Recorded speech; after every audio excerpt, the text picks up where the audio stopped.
too sure on the exact date of the passing of Rabbi Joseph Saragossi Z'tl.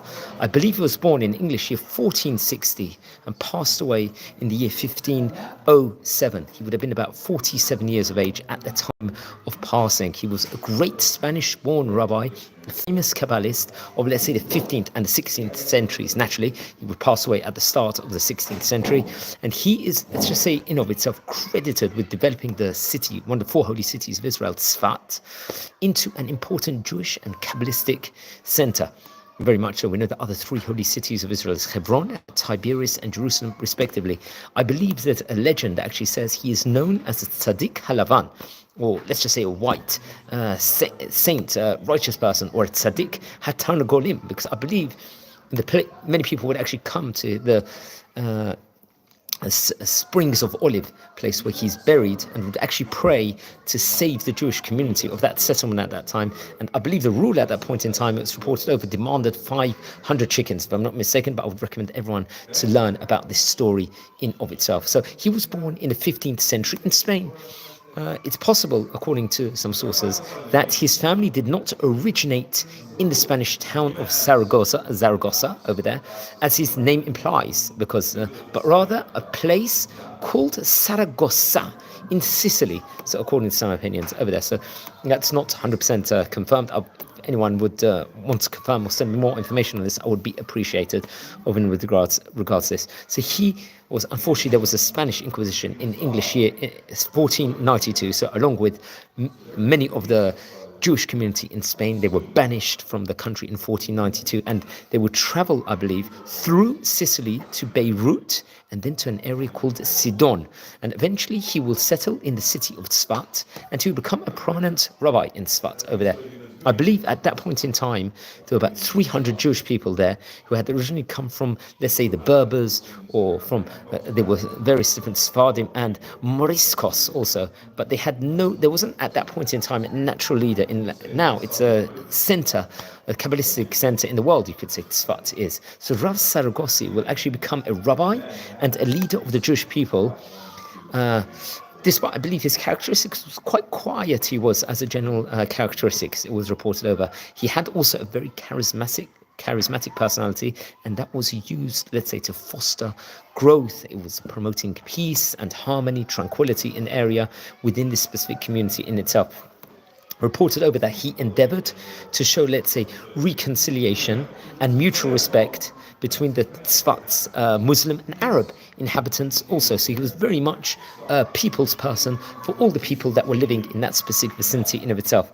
He had a huge influence in the city of Tzfat and had been compared to the Italian Ovadia di Bartinora, very, very good Rabbi Ovadia di Bartinora, who, let's say, made similar contributions to the community in Jerusalem very much. So we see the great level, if he's compared to such a great Italian rabbi over here.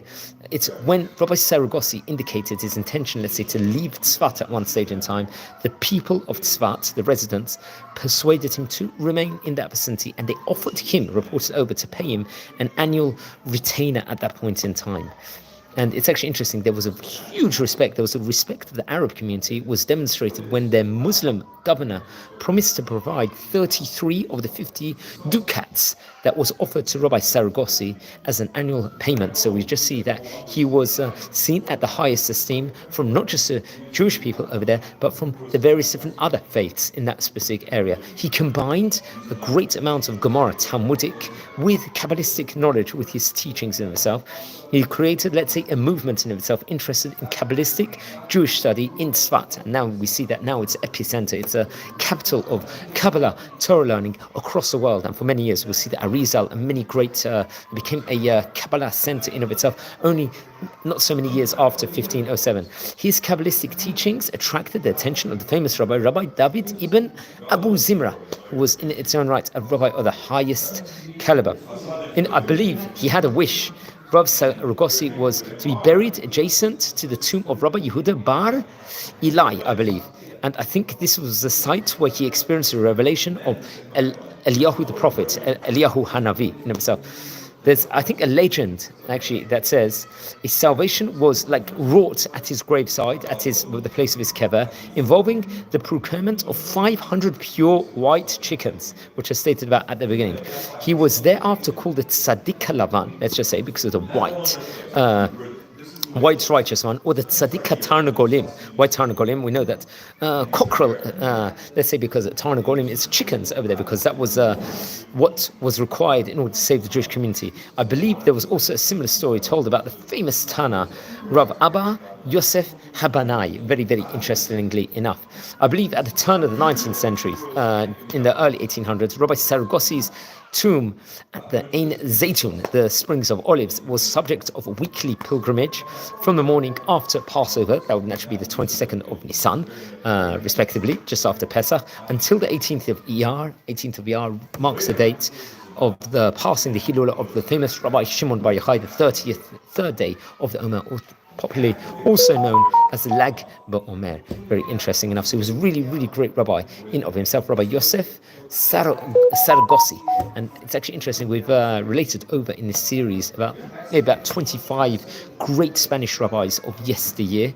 We're a community here. We're learning about the great Oriental, European, Italian, Greek rabbonim of yesteryear in the series. We've covered more than 525 rabbis. Please, everyone, subscribe to the channel, like the video, share the videos. If you happen to be related to any of these great rabbonim or descended to them, please let me know more information. I'd love to hear from you, and you to introduce yourselves. And please learn more about the great chachamim of yesteryear. Wishing you all well. Take care and be well.